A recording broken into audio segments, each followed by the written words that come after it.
As the lawyer is doing the talking, that means that there's some jousting going on here. Just be reminded, OPD fired some of its rogue officers, and when the community thought it was finally safe from these elements in OPD, some of those officers got their jobs back. It took about a year, but they got their jobs back and ended up back on the force. Recently, it was declared that Chief Batts took 30 desk duty officers off the desk and sent them into the community to help fight crime. Well, we didn't ask the question. Why were they at the desk? See, sometimes they're at the desk for incidents of police brutality, shooting incidents, and I just wonder, just something to wonder. What happened with those trigger-happy officers, some of them, that were sent to the desk for being trigger-happy? How many of them were returned to the street for daily duty in the name of fighting drugs, gangs, and guns? In closing on that wise, be very watchful over what is called gang injunction. I was informed a few days ago, and God willing, at our next town hall, we will bring in some of those young people who have now been served with the gang injunction by representatives of the city. Some are declaring that this means to them is they can't go home.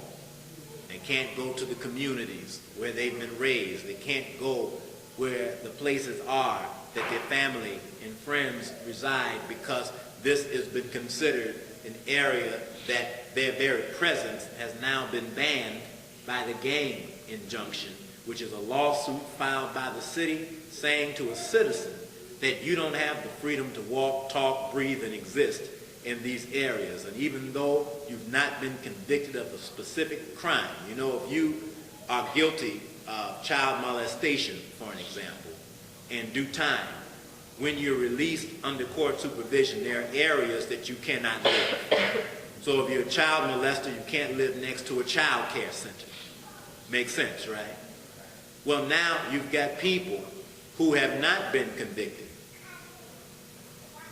of such charges that are alleged to be a gang member because of a community affiliation, a common dress, a tattoo, artistry on your home, graffiti art, music similarities, tattoos, grills and mouths, whatever the identifier is for a gang.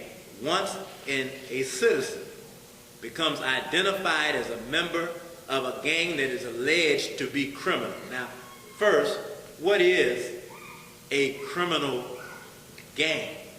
The mafia. But anyway. Say it again? That's exactly what it is. The mafia. But anyway. Last time I went to Chicago, in fact, I didn't have to go to Chicago. You know, you got a lot of Italian mafia people in Chicago, right? I went to the Alameda County car auction.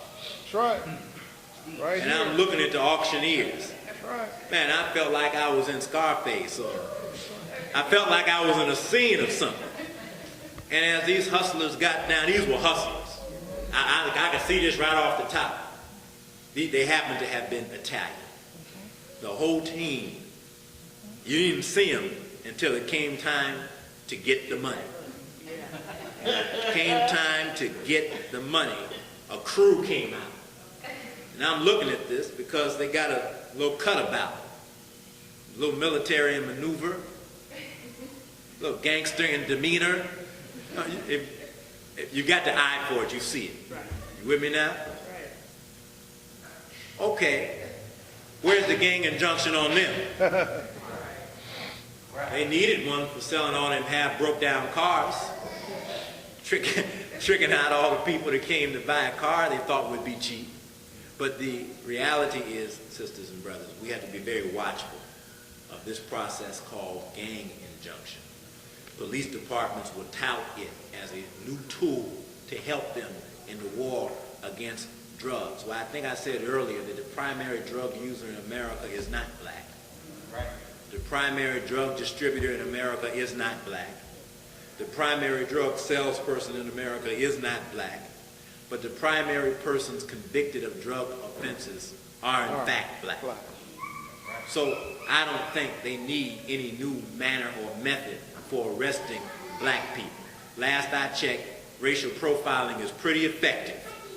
And they seem to be able to stop us whenever and whensoever and wherever they please. And in some occasions, enhance charges against us whensoever and wheresoever they please. Law enforcement does not need help catching black people. If you assess the prison system, they catch us pretty readily. I think they need help catching white people. Oh, yeah. So, sisters and brothers, thank you for your time. Did you enjoy yourselves today? Learn something? Give our students a big round.